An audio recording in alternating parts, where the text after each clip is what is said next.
महंगाई ने आज वो हाल कर दिया, आदमी के पास खाने को रोटी नहीं रहेगी, पहनने को कपड़ा नहीं रहेगा, पाँव में चप्पल नहीं रहेगी।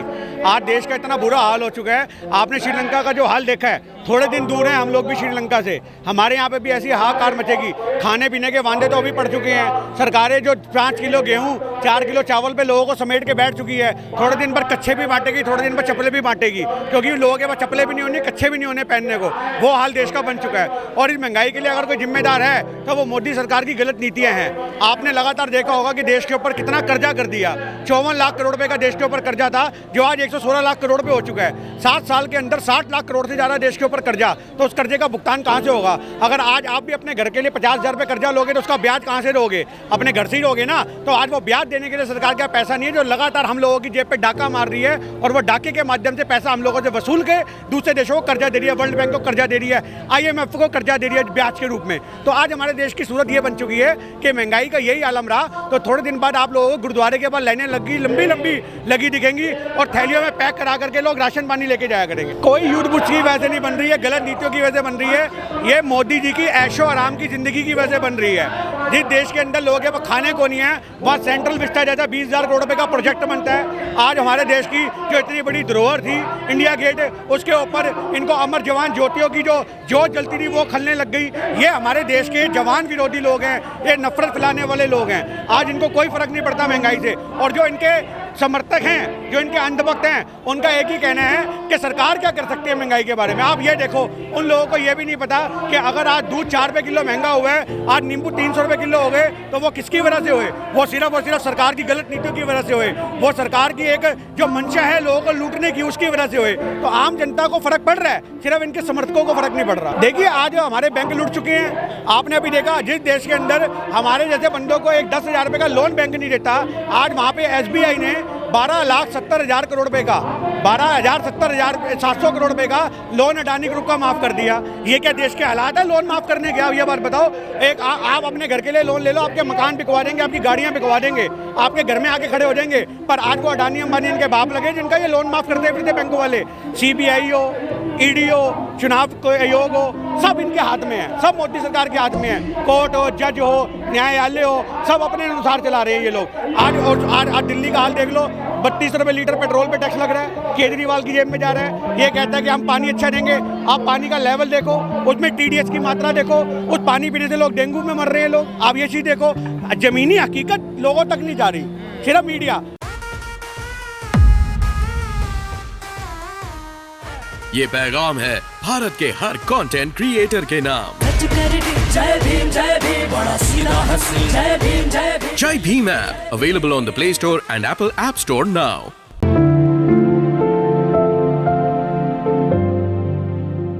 एक बात बताओ, मीडिया का काम क्या होता है? मीडिया का काम होता है सच्चाई को परोसना, पर आज मीडिया सिर्फ परोस रहा है, झूठ परोस रहा है। आज जो सरकारों के प्रोपोगेंडे हैं उनको मीडिया हाईलाइट कर रहा है, तो कैसे देश बचेगा?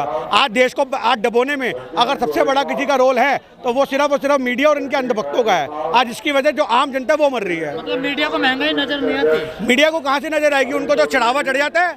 उनको तो ये बोला जाता है कि अनुपम खेर के साथ टीवी पे रोना है और उसके बाद उसे गले लगाना है। आप ये बात बताओ, आपने देखा है ना अनुपम खेर जी को, जो रिपोर्टर है इनकी, वो क्या करती है? टीवी पे तो उनके आंसू पहुंच रही है और वहां पे जाके गले लगा रही है। ये क्या है? ये ड्रामेबाजी है। इनके दांत दिखते हैं। कश्मीरी पंडितों का इनको दर्द नहीं दिखता। कश्मीरी पंडित इनको 2024 का इलेक्शन के रूप में नजर आ रहे हैं। इन्होंने एक बड़े प्रोपेगेंडा के तहत कश्मीरी पंडितों का मुद्दा उठाया और 2024 के इलेक्शन की तैयारी करनी शुरू कर दी।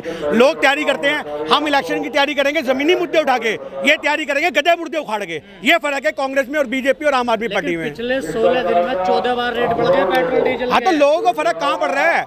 इनके लोगों को फर्क ही नहीं पड़ रहा, वो बेरोजगार हैं। उनके याद तो सिर्फ एक ही चीज है, मंदिर का घंटा बजाओ। अगर मंदिर का घंटा बजा करके एक लोटा पानी मिल जाता है तो मंदिर के घंटे को सर पे मारो और 2 रोटी भी ले आओ। इनके अंधभक्तों का ये हाल हो चुका है। इनको यहाँ पे सिर्फ पता है कि मंदिर गुरुद्वारे हमारा पेट पालेंगे, सरकारें हमें समर्थन देंगी। इनके मन में डर हो गया है कि मुसलमान इनके घरों में कब्जे कर लेंगे, मुसलमान इनकी रोटी खा जाएंगे, मुसलमान इनके बच्चों को मार देंगे। ये जो डर का माहौल है, इस डर के माहौल की वजह से देश बर्बाद हो रहा है। मैं आपको बता रहा हूँ, आज जब तक लोग डर के माहौल में रहेंगे, अपना देश बर्बाद करते रहेंगे। आज किसी बच्चे को बुलाते हैं बाहर नहीं जाना, बाहर डाकू है, बाहर डाकू है, बाहर बेटा भूत है, अलमारी मत खोलियो, ऊपर टोपी वाला बाबा है। वो माँ क्यों बोलती है? वो माँ बच्चे को इसलिए बोलती है बच्चा बाहर ना जाए, बच्चा वहाँ पे जाके कुछ गलत ना देखे। तो वही चीज़ आज हमारे देश के लोगों की हो चुकी है। इनको डरा दिया गया घर से बाहर मत निकलो, मुसलमान तलवार लेके बैठे हैं। अब ये क्या मतलब है? क्या मतलब है? ये जब इधर डूब रहे हैं, मैं आपको क्या कह रहा हूँ, ये नक्शे कदम पे चल रहे हैं, ये श्रीलंका के नक्शे कदम पे चल रहे हैं। श्रीलंका की जो जीडीपी है उससे ज़्यादा उसके ऊपर कर्जा हो गया है। हमारे देश की भी जो जीडीपी है उसका 91% हमारे ऊपर कर्जा है। जिस दिन हम लोग भी 4 5 6 छलांग आगे लगा गए, उस दिन तो आप सोचो पेट्रोल 200 रुपये लीटर हो जाएगा, खाने को रोटी नहीं होगी। अरे आदमी के पास रोजगार बचा कहाँ? टोपियाँ घुमाता है, टोपियाँ। आदमी टोपियाँ घुमा रहा है, इसकी टोपी उसके सर, उसकी टोपी उसके सर। आज आदमी के पास क्रेडिट कार्ड भरने का बिल नहीं है।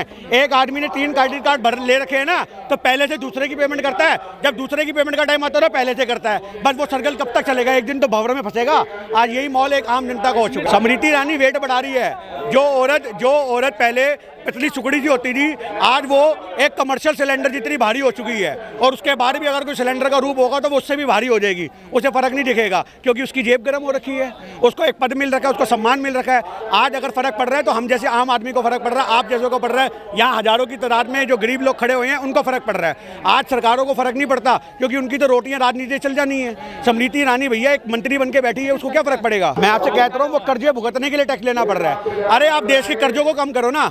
आप एक बात बताओ, एक तरफ कर्जा ले लिया, एक तरफ देश की संपत्ति बेच दी, एक तरफ देश की जो मॉन्यूमेंट थे उनको गिरवी रख दिया, उसके बावजूद भी तुम्हारे पास पैसा नहीं है। पैसा जा कहाँ रहा है? पैसा जा कहाँ रहा है? अरबों खरबों रुपए की कमाइयाँ देश की तुमने बर्बाद करके अडानी अंबानी के हाथ में सौंप दी। उसके बाद तुम उम्मीद कर रहे हो कि हमारे देश में महंगाई नहीं बढ़ेगी। महंगाई तो बढ़ेगी। जब देश में कर्जा चढ़ेगा तो ब्याज कहाँ से सरकार भरेगी? सरकार को ब्याज भरने के लिए महंगाई करनी पड़ेगी, ये मजबूरी बन चुकी है।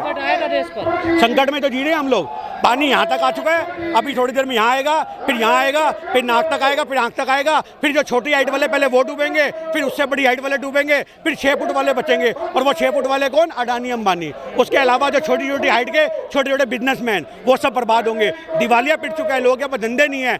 एक अच्छा खासा टीचर भी ई रिक्शा चला रहा है। आदमी के पास दिल्ली में जो पहले बिहार यूपी से लोग आते थे दिल्ली में रोजगार के लिए कि चलो कुछ नहीं मिला तो रिक्शा चला लेंगे, आज वो एक मिडिल क्लास आदमी की स्थिति बन चुकी है। रिक्शा चला रहा है, घर पाल रहा है बच्चों को। ये केजरीवाल कहता है कि हमारे सरकारी स्कूल बहुत अच्छे हो गए हैं।